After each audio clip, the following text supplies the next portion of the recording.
Naselje Mahala se prostiralo od vajkada u neposrednoj blizini grada Temišvara, ali je teško govoriti o začetku prastare naseobine na području današnje Mehale.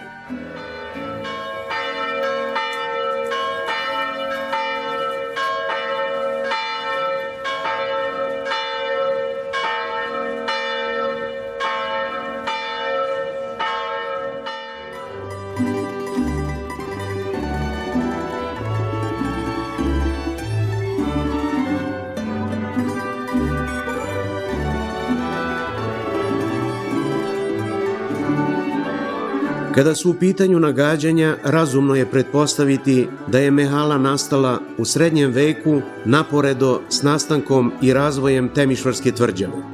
Sudeći po nazivu, naselje je postojalo za vreme turske vladavine u Banatu. Sam naziv potiče od turske reči Mahala, koja označava gradsku ili seosku četvrt na periferiji grada. Verovatno da je u razdoblju 1481.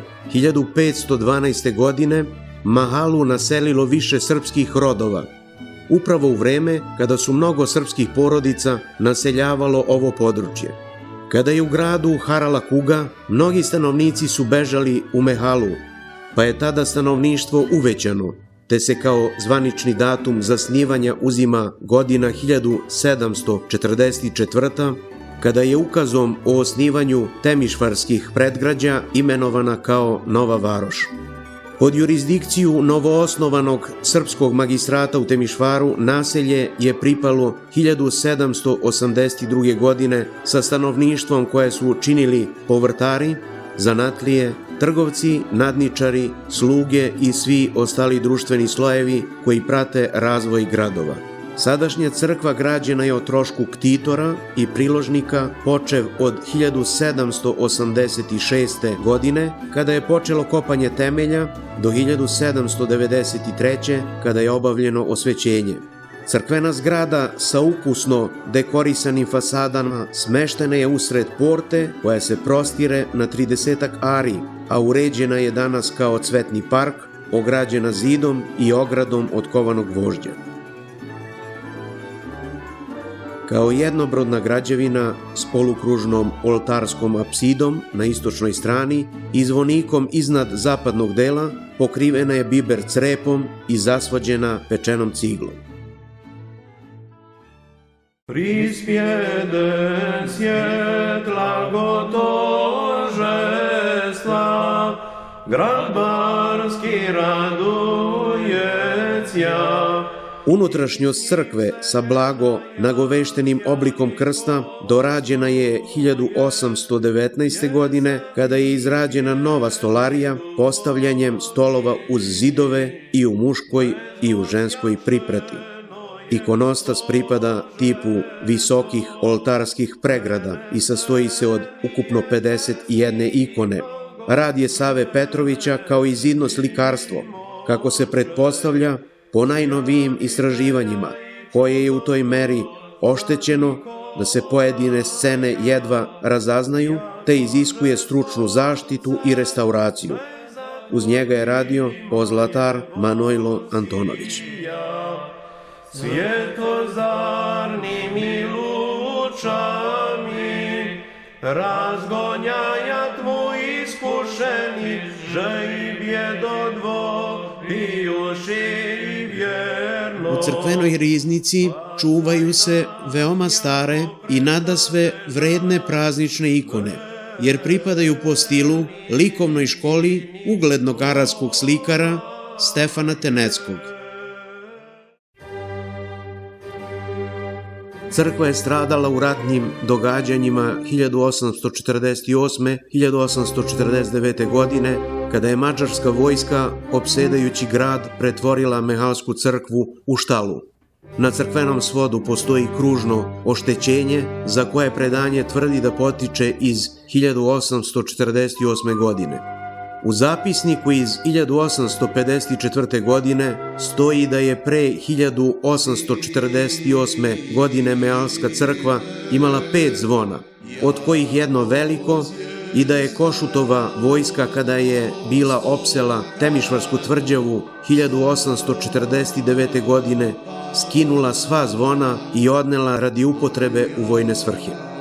Tek se godine 1921. pristupilo skupljanju priloga od vernika za nabavku novih zvona, kada i veliko zvono s natpisom Srbi Temišvara Mehale svojoj srpskoj svetoj crkvi o Uskrsu 1924. godine. Žive zovem, mrtve oplakujem. Beše gotovo, obavljeno je osvećenje. Spoljašnje i unutrašnje opravke bile su mnogobrojne tokom vremena, neke kao dovršavanje i ukrašavanje, a neke i zbog zuba vremena koji je učinio svoje. Vredno je napomenuti da su sve, tokom viševekovnog postojanja crkvene zgrade, obavljene isključivo o trošku vernika Mehalčana. Tako stečena 5 zvona zvone i danas u tornju Mehalske crkve, gde je smešten i satni mehanizam. Ali, nažalost, Mehalčana sat više ne odbrojava, niti otkucava proticanje vremena kao nekada, daleke 1823. godine, kada je srpska crkvena opština podigla krst, kraj Putaš, na sredini Mehalskog glavnog trga, koji danas stoji ponosito uzvišen naspram južne kapije Srpske porte.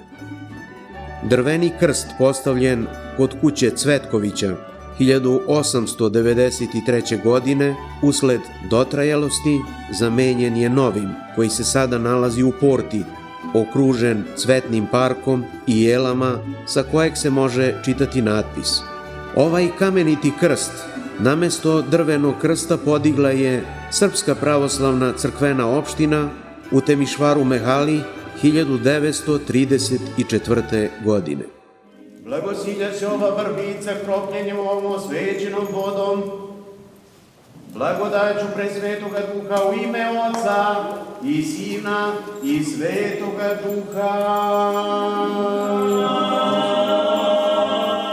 U iščekivanju jubileja 225 godina od osvećenja crkve i 115 godina postojanja pevačkog društva Zora, sa smernim poštovanjem u srcu, punom radosti, slušat ćemo zvona s Mehalskog tornja kako odjekuju kroz vekove u večni pomen i oplakivanje upokojenih, ali i kao prizivanje živih na okupljanje radi očuvanja samobitnosti u pravoslavnoj veri. Amin.